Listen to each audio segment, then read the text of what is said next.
जय श्री राम। नमो नारायण। हर हर महादेव। श्री हनुमान चरित्र का 15वां अध्याय का दूसरा भाग मैं आपको सुना रहा हूँ कि समुद्र लोंघन और लंका में प्रवेश के लिए हनुमान जी समुद्र को पार करने के लिए चल पड़े। उधर पहले ही श्री मैनाक पर्वत ऊपर उठकर श्री हनुमान जी महाराज को विश्राम देने के लिए कह रहे हैं। अब आगे मैनाक के वचन सुनकर श्री आंजनेय ने उत्पन्न अत्यंत प्रेम पूर्वक उत्तर दिया, है मैनाक, आपसे मिलकर मुझे बड़ी प्रसन्नता हुई। मेरा आतिथ्य हो गया। मुझे अपने प्रभु के कार्य की शीघ्रता है, अतः एवं मेरे लिए विश्राम करना संभव नहीं है। श्री केसरी किशोर ने हंसते हुए मैनाक का स्पर्श किया और तीव्रता से आगे बढ़ गए। उस समय शैल प्रवर मैनाक और जल्दी दोनों ने उनकी ओर अत्यंत आदर और प्रीतिपूर्वक देखकर उन्हें बार बार आशीर्वाद प्रदान किया। श्री केसरी किशोर को श्री रामचंद्र जी के कार्य के लिए वेगपूर्वक लंका की ओर उड़कर जाते देख देवताओं ने उनके बल और बुद्धि का पता लगाने के लिए नागमाता सुरसा को भेजा। देवताओं के आदेश अनुसार सुरसा ने अत्यंत विकट बेडौल और भयानक रूप धारण किया।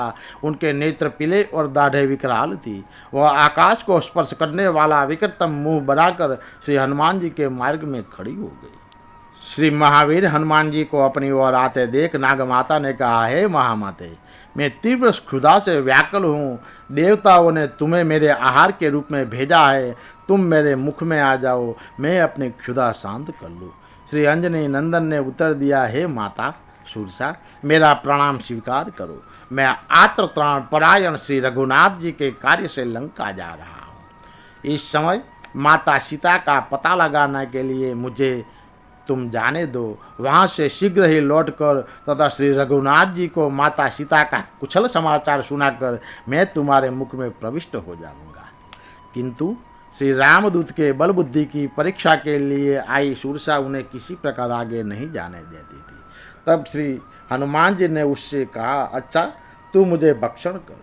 सुरसा ने अपना मुंह 1 योजन विस्तृत फैलाया ही था। श्री वायुनंदन ने तुरंत अपना शरीर 8 योजन का बना लिया। उसने अपना मुंह 16 योजन विस्तृत किया। तब श्री पवन कुमार तुरंत 32 योजन के हो गए। सुरसा जितना ही विकराल मुंह फैला थी, बहु कार्य श्री हनुमान उससे 2 गुने आकार के विशाल हो जाते थे। जब अपना मुंह 100 योजन का बनाया, तब श्री वायुपुत्र हनुमान जी अंगूठे के समान अत्यंत छोटा रूप धारण कर उसके मुख में प्रविष्ट हो गए। सुरसा अपना मुंह बंद करने ही जा रही थी।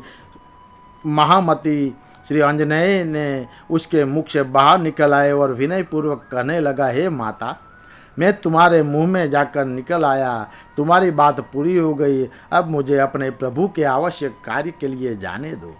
सुरसा तो श्री रामदूत जी की केवल परीक्षा करना चाहती थी। उसने कहा, हे वायुनंदन, निश्चय ही तुम ज्ञान निधि हो। देवताओं ने तुम्हारी परीक्षा के लिए मुझे भेजा था। मैं तुम्हारे बल और बुद्धि का रहस्य समझ गई। अब तुम जाकर श्री राघवेंद्र का कार्य करो। सफलता तुम्हें निश्चय वर्ण करेगी। मैं हृदय से तुम्हें आशीष देती हूँ। और माता सुरसा देवलोक के लिए प्रस्थित हुई और उग्रवेग श्री मारुत आत्मा गरुड़ की भांति आगे चले। मैनक वंदित वानर शिरोमणि श्री रामदूत पवन के वेग से उड़ते हुए जा रहे थे। मार्ग में सिंहिका नामक राक्षसी समुद्र में मिली। वह आकाश से उड़कर जाने वाले प्राणियों को उनके प्रतिबिंब को खींचकर मार डालती थी। उन सायाग्राहिणी सिंहिका आसुरी ने समुद्र से श्री पवनपुत्र की भी छाया पकड़ ली। हनुमान जी की गति अवरोध हो गई। आश्चर्य में पड़े श्री रामदूत ने चारों ओर दृष्टि दौड़ाई, पर उन्हें कहीं कोई दिखाई न पड़ा। तब उन्होंने नीचे दृष्टि डाली तो जल के ऊपर स्थूल सबील वाले विकराल राक्षसी दिख पड़ी।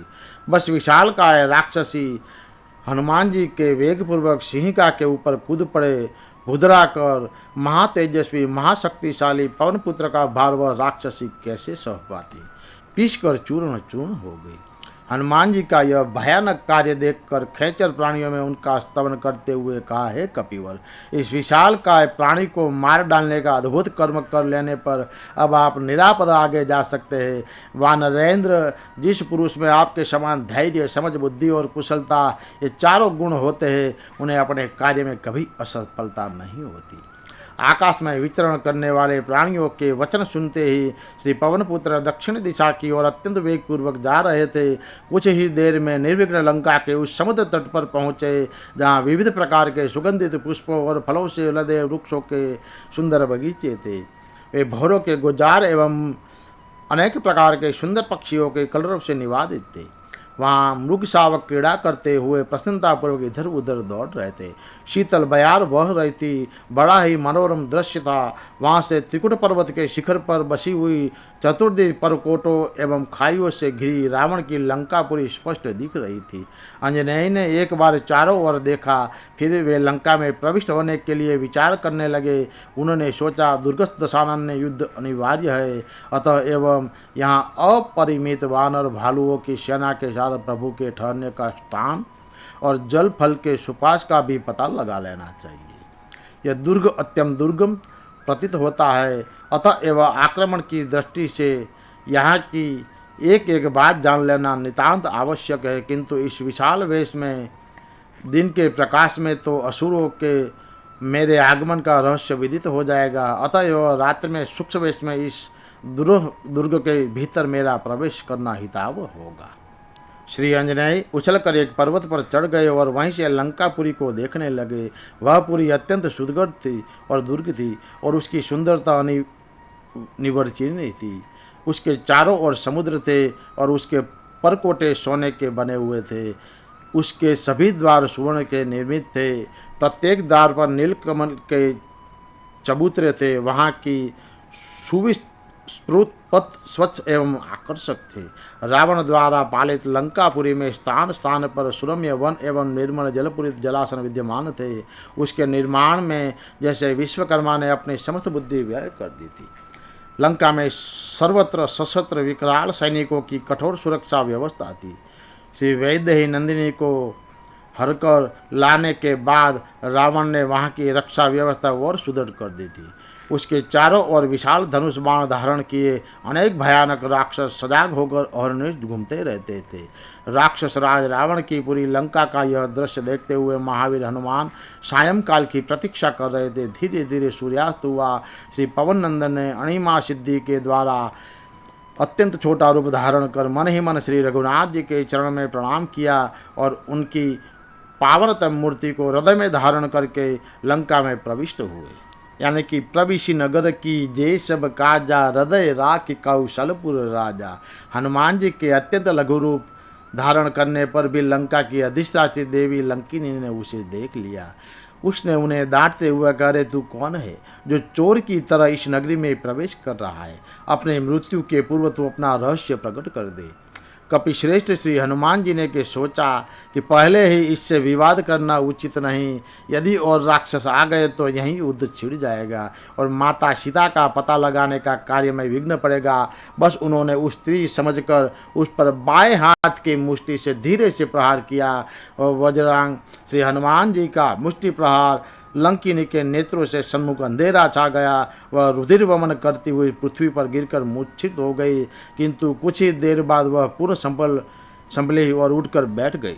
अब लंकिनी ने उन अंबोर दिल धड़क वानर शिरोमणि से कहा, श्री रामदूत हनुमान, तुमने लंकापुरी पर विजय प्राप्त कर ली। जाओ, तुम्हारा कल्याण हो। अब सीता के कारण दुरात्मा रावण के विनाश का काल अत्यंत निकट आ गया है।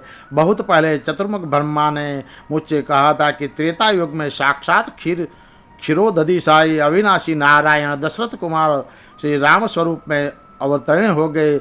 उनकी सहधर्मिणी महामाया रूपिणी सीता देवी का हरण रावण करेगा। उन्हें ढूंढते हुए जब रात्रि में एक वानर लंका में प्रवेश करेगा और उसकी मुष्टि प्रहार से तू व्याकुल हो जाएगी, तब समझना कि अब असुर वंश के ध्वंस होने में विलंब नहीं है।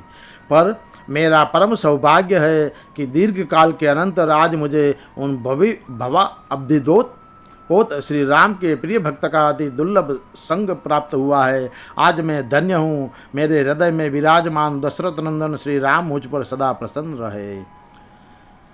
परम बुद्धिमान वानर शिरोमणि वायुनंदन ने अत्यंत छोटा रूप धारण कर लिया और फिर वे करुणामय प्रभु का मन ही मन स्मरण कर विकट असुरों से सुरक्षित दुर्भेग लंका में प्रविष्ट हुए। श्री केसरी किशोर के समुद्र लोकगण एवं लंका प्रवेश के साथ ही जगत जननी माँ जानकी एवं लंकाधिपति रावण की बाई भुजा और नेत्र तथा समत सुर वंदित दशरथ कुमार श्री राम के दाएं अंग फड़कने लगे।